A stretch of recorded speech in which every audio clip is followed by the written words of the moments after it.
Friends, welcome back. तो friends, आज का वीडियो है अमेरिका भी चला भारत की राह, इंडिया यूएस एएफ। तो देखते हैं न्यूज़ और पता करते हैं एग्जैक्टली क्या हो रहा है। तो वीडियो शुरू करने से पहले यस फ्रेंड्स, अगर आप चैनल पर नए हो और आपने अभी तक सब्सक्राइब नहीं किया तो जल्दी से पहले सब्सक्राइब के बटन और बेल आइकन को क्लिक कर लो ताकि आपको हमारे सारे न्यू वीडियोस जैसे हम अपलोड करें उसका नोटिफिकेशन आपको मिल जाए। अगर आपको वीडियो पसंद आता है please like and share. And yes friends, हमारा दूसरा channel, Twitter, Instagram account description box में, तो उनको भी आप सब्सक्राइब और फॉलो जरूर कर लेना। चलिए शुरू करते हैं। नमस्कार दोस्तों, स्वागत है आपका हिंदी नॉलेज शो में। तो दोस्तों, आप सभी लोग जानते हैं कि भारत आज की तारीख में एमका को लेकर बहुत ज्यादा सीरियस है। जी हाँ, एमका लड़ाकू विमान को लेकर भारत बहुत तेज गति से काम कर रहा है। ये एक अच्छी बात है। वहीं दूसरी तरफ भारत एक और लड़ाकू विमान पर बहुत तेजी से काम कर रहा है जो बताया जा रहा है कि एमका से पहले तैयार हो जाएगा। वो है तेजस MK2। लेकिन तेजस को लेकर भारत की आलोचना इसलिए होती है कि जब भारत एमका का निर्माण कर रहा है तो तेजस का निर्माण करने की जरूरत ही क्या है भाई। भारत अगर 5वीं पीढ़ी का लड़ाकू विमान रखेगा तो ज्यादा मजबूत होगा। अगर हम 4.5 पीढ़ी के लड़ाकू विमान रखेंगे तो ये तो सीधे सीधे पैसे की बर्बादी होगी, क्योंकि जितना पैसा हम तेजस पर हम पैसा इन्वेस्ट करेंगे उससे अच्छा है कि हम एमका ही खरीद रहे। वो स्टेल्थ भी है, रडार की पकड़ में नहीं आता है, एडवांस भी ज्यादा है। लेकिन ये स्ट्रेटजी भारत क्यों अपना रहा है आज आपको पता चलेगा। दरअसल अमेरिका से एक रिपोर्ट निकलकर सामने आई है।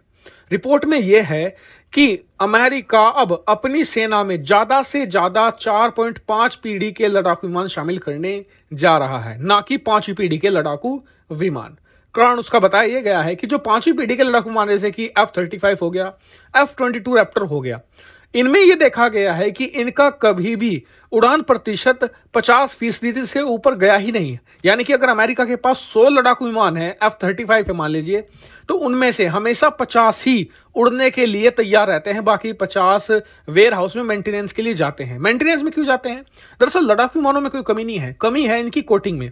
जो स्टेल्थ कोटिंग है, जो लड़ाकू विमानों के ऊपर लगाया जाता है, स्पेशल पेंट होता है जिससे कि एक तरीके से जो रडार की रेज होती है उन्हें अब्जॉर्व कर लेता है। उसकी दिक्कत यह है कि वो लंबे समय तक टिक नहीं पाता। उस पेंट को लगातार आपको चेंज करता रहना होता है। एक बहुत ही छोटे और लिमिटेड समय में लगभग हर 4-5 महीने बाद उसे आप चेंज करते रहिए।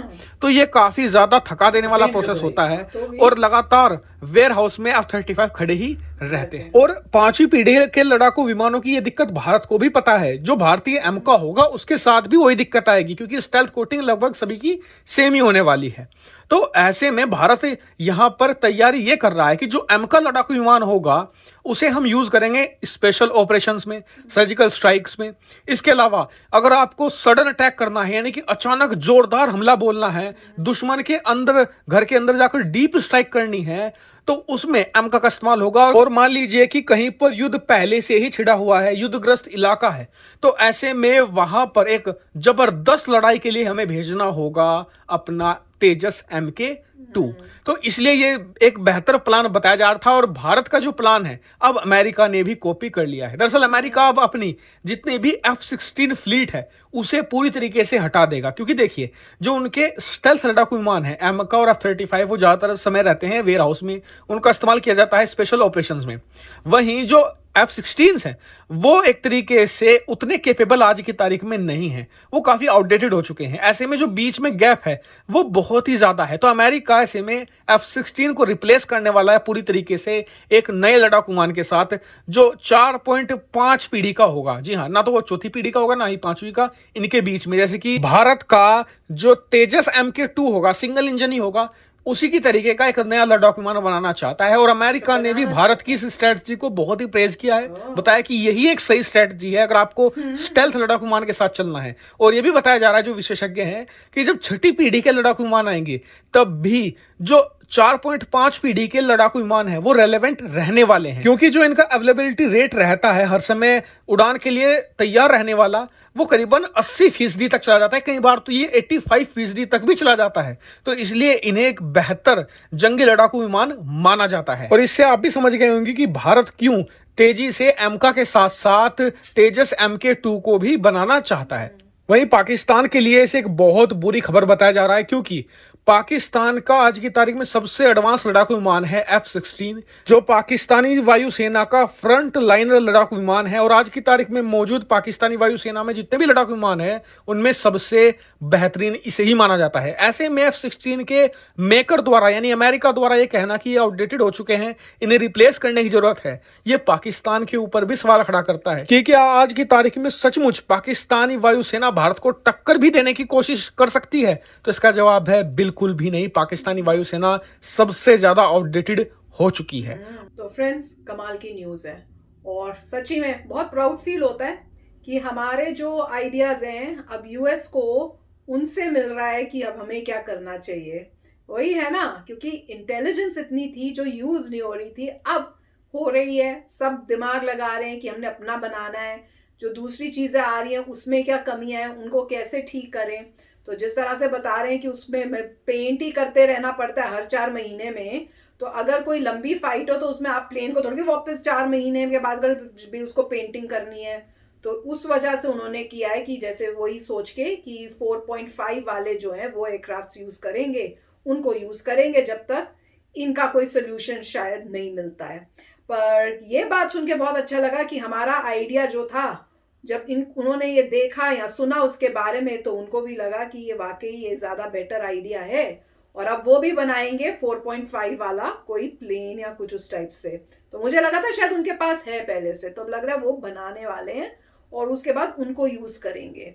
तो काफ़ी अच्छी न्यूज़ है। और उसके बाद जो पाकिस्तान के बारे में बताया, मुझे तो नहीं लगता पाकिस्तान अब किसी भी तरह से अपने को अपनी मिलिट्री वाइज अपने आप को पावरफुल कर सकेगा, क्योंकि इतनी बुरी हालत हुई है, जैसे पता चलता रहता है इकोनॉमी की, सब लोन्स पे ले लेके वो दबे पड़े हैं कर्जे में। तो अब नई चीज़ें और वेपनरी तो वैसे ही बहुत एक्सपेंसिव होती है, आई डोंट थिंक कि अब वो अफोर्ड भी कर पाएंगे अभी, न्यूज़ के अगर मैं जो सुन रहे हैं उसके हिसाब से अगर चले।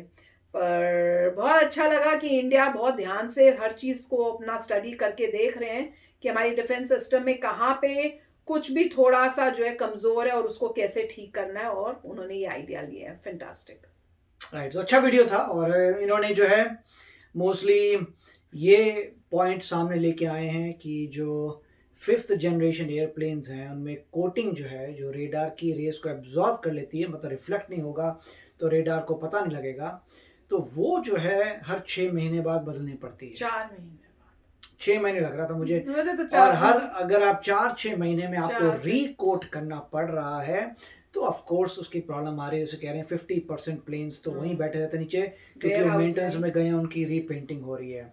तो इसलिए जो है 4th जनरेशन के या 4.5 जनरेशन के प्लेन्स बेटर हैं, जो ज़्यादा काम कर सकते हैं। तो अच्छी बात न्यूज़ है। अच्छी बात है कि इंडिया जो है तेजस मार्क 2 में इन्वेस्ट कर रहा है, और बात सही है क्योंकि अब यहाँ क्लियर हो गया कि उसमें मेंटेनेंस कम पड़ेगी, 85% तक आप यूज़ कर सकते हैं। तो दैट इज़ वेरी गुड।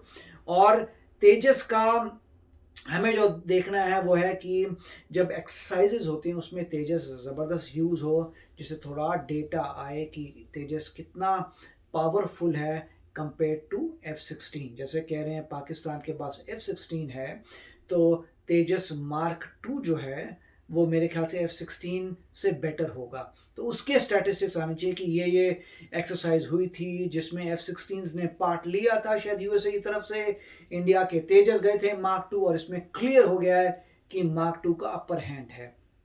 ऐसा कोई डेटा आना चाहिए जिसे स्टडी कर सकें और कहें कि वाकई वो अच्छी बात है। और जो हमारा 5th जनरेशन आ रहा है वो और भी अच्छी बात है। आई होप कि जल्दी आए और इन्हीं मिलिट्री एक्सरसाइज में जाएं जिससे पता लगे कि कितना ज़बरदस्त है। मगर इंडिया जिस तरीके से मेक इन इंडिया में बिलीव कर रहा है, आत्मनिर्भर होने की कोशिश कर रहा है, वो बहुत ही अमेजिंग बात है। और अच्छी बात है कि जो हमने स्ट्रेटजी फाइंड की है उसको दूसरे लोग भी देख रहे हैं और अपना वर्जन लगा रहे हैं, क्योंकि अब ये 4 जनरेशन नहीं करे, 4.5 के प्लेन्स कर रहे हैं। उसमें यही होगा कि 4 जनरेशन कोई प्लेन लेंगे, उसे अपग्रेड करेंगे, उसमें कुछ फीचर्स डालेंगे। यस फ्रेंड्स, तो चलो फ्रेंड्स चलते हैं, मिलेंगे नेक्स्ट वीडियो में बहुत ही जल्द। Till then take care and bye bye. तो अगर आप मेरे इस चैनल पे नए हो तो जल्दी से सब्सक्राइब के बटन को हिट करो और बेल आइकन को क्लिक करो, ताकि आपको मेरा जब नया वीडियो मैं लगाऊं आपको उसके बारे में जल्दी से पता चल जाए।